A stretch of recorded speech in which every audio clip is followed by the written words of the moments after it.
Assalomu alaykum, hurmatli obunachilar. Yana bugun navbatdagi eshiklarimizni uстановка qildik. Bir yandan ko'rib kuzatib boraverasizlar. Qo'shko'pir tumani Obod mahallasindamiz.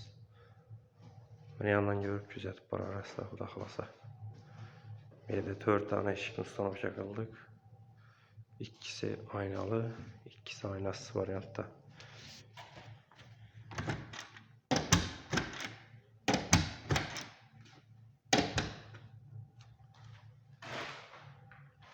Eshiklarimizni tavari katta MDF'dan ishlangan.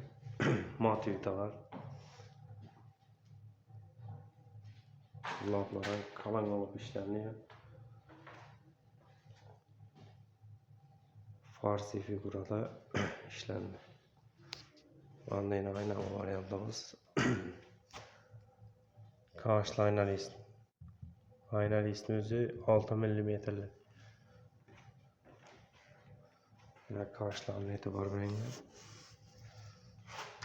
Yine açıp arkadaşlar.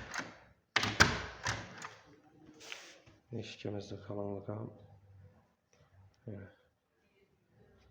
4-8-4-7 mm etrafında çıkıp geldi.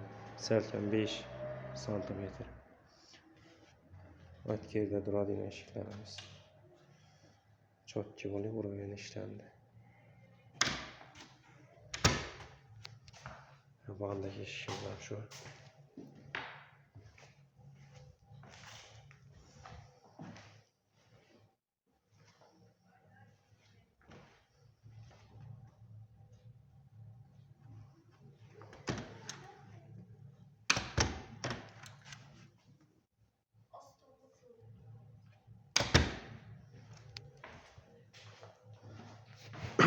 Hurmatli obunachilar, kimdan kim shuningdek xizmatlar kerak bo'ladigan bo'lsa, bemalol pastdagi telefon raqamlariga murojaat qilaverasizlar. Xudo xolasa qo'ldan kelgancha akkuratni etib gelishtirib ishlab beramiz, nasib etsa. Hammangizga sog'lik, salomatlik tilaymiz. Sog' omon bo'linglar.